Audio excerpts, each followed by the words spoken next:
नमस्कार, मैं रविश कुमार। इससे पहले कभी भी संसद की रिपोर्टिंग इतनी सरल नहीं थी। आप सिर्फ एक लाइन में संसद की रिपोर्टिंग कर सकते हैं। संसद के दोनों सदनों की कार्यवाही कल तक के लिए स्थगित। सिंपल, वो भी रिपोर्टर के बताने से पहले लोकसभा और राज्यसभा टीवी का प्लेकार्ड देखकर खबरें फ्लैश हो जाती हैं। राजनीतिक दांवपेच को समझने का यह मुश्किल दौर है और दिलचस्प भी। एफडीआई से 6-7 करोड़ लोगों की जिंदगी पर असर पड़ने वाला है।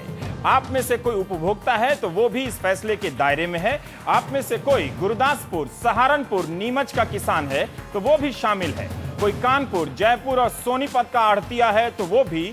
अगर आप दर्शकों में से कोई दिल्ली, नोएडा, ठाणे, नवी मुंबई, भोपाल, इंदौर, बर्धमान, शिमला में रेहड़ी पटरी लगाता है तो इस फैसले के दायरे में है। अगर आप झारखंड के गोड्डा से दर्शक हैं तो आप प्राइम टाइम में अपने सांसद निशिकांत दुबे को सुन सकते हैं, और अगर आप यूपी के बाराबंकी के दर्शक हैं तो अपने सांसद पीएल पुनिया को भी। बहस इस बात से खत्म नहीं हो जाती है कि प्रधानमंत्री को इस फैसले में जन कल्याण, भारत का उद्धार का कोई मंत्र दिखता है, और इस आशंका से भी खत्म नहीं हो जाती है कि यह फैसला देश को गुलाम बना देगा। हां और ना के बीच बहुत सी ऐसी बातें हैं जिन्हें बार बार समझने और परखने की जरूरत है। जिस कैबिनेट मीटिंग में जो रिपोर्ट रखी गई, नोट्स रखा गया चर्चा के लिए, उसमें अमेरिका के वॉलमार्ट के अनुभव का जिक्र नहीं है। बड़े देशों में सिर्फ चीन के अनुभवों का जिक्र है। उसके बाद इंडोनेशिया और चिली जैसे छोटे मुल्कों के अनुभवों का। कोई भारत जैसे विविधताओं से भरे देश के लिए कैसे आधार बना सकता है? यह उन किसानों की भलाई के लिए बताया जा रहा है जिन्होंने मेरी तरह वॉलमार्ट और टेस्को नहीं देखा है। लेकिन विरोध और समर्थन के बीच क्या हम ठीक दोनों पहलुओं को समझ पा रहे हैं? क्या हम देख पा रहे हैं कि 20 सालों से उदारीकरण, लिबरलाइजेशन की वकालत करने वाले हमारे सांसद अचानक 1990 के पहले के सांसदों की तरह क्यों बर्ताव कर रहे हैं? क्या उनकी उदारीकरण पर कोई लाइन बदलने जा रही है? आज हम एक बार फिर समझने की कोशिश करेंगे कि भारत के तमाम खुदरा व्यापारियों, कारोबारियों के बराबर ताकत रखने वाली एक अकेली कंपनी है वॉलमार्ट। उसकी जैसी कई कंपनियां आ जाएंगी तो क्या होगा? हमारा सवाल, क्या किराना बाजार में एफडीआई वाकई हमें गुलाम बना देगी? और भी कई सवाल हैं इससे जुड़े हुए जो आपके स्क्रीन पर आते जाएंगे। क्या एफडीआई पर राजनीतिक विरोध दोहरापन है या जानकारियों के आधार पर है? क्या एफडीआई पर, यह तीसरा सवाल है, क्या एफडीआई पर सरकार की दलील अहंकार है या वाकई मुल्क के भविष्य के लिए जरूरी है, इसकी दरकार है? और हमारे मेहमान आपके स्क्रीन पर, निशिकांत दुबे, आप सांसद हैं झारखंड गोड्डा से, लेकिन भारतीय जनता पार्टी से आते हैं। पीएल पुनिया साहब कांग्रेस और अनुसूचित जाति आयोग के अध्यक्ष हैं। समीर बोर्डे साहब हैं, आप रिटेल डिवीजन फिक्की के हेड हैं और असिस्टेंट सेक्रेटरी जनरल भी हैं फिक्की के। अजय दुआ साहब, आप पूर्व वाणिज्य सचिव हैं और हाल ही में आपने इंडियन एक्सप्रेस में काफी बढ़िया संतुलित आर्टिकल लिखा है इसके फैसले के ऊपर।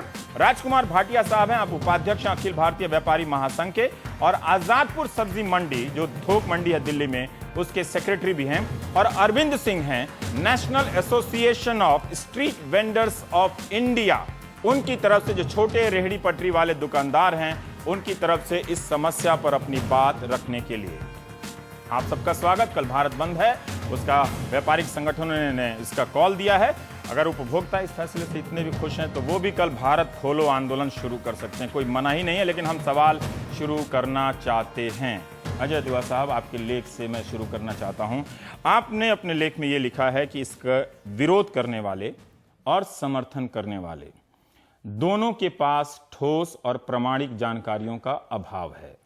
क्या ये शोरगुल हो रहा है विरोध के नाम पर, या सचमुच हम दर्शकों को बता पा रहे हैं, जनता को बता पा रहे हैं कि इसके फायदे क्या हैं या नुकसान क्या है? क्यों लिखा आपने ऐसा? मुझे लगता है कि कुछ इंफॉर्मेशन की कमी है दोनों तरफ। ये डर है कि अगर बहुत बड़े पैमाने में एफडीआई हम रिटेल में आने देंगे तो उसके बहुत अच्छे परिणाम हो सकते हैं, और साथ साथ ये भी डर है कि बहुत खराब, एक अपेक्षा है, दूसरा डर है। मुझे लगता है कि दोनों का ही, एक तरफ थोड़ा सा ज्यादा उत्साह है और दूसरी तरफ थोड़ा ज्यादा ही डर है कि ये चीजें हो रही हैं। कारण अगर हमें भारत में कई सालों से आधुनिक रिटेल हाँ, चल रहा है, वो देसी लोग चला रहे हैं, देसी कंपनियां चला रही हैं, बड़ी बड़ी कंपनी है। वॉलमार्ट नहीं होगा, पर यहाँ पे काफी बड़ी company Biyani group, Reliance group, Tata group, ये सब चला रहे हैं। उनके आने से ये जो जिन चीजों का डर कहा जा रहा है वो नहीं हुआ। NDTV's Cricket app, Android and iPhone, fastest scorecard, special analysis, and much more. Download free. ndtv.com/apps.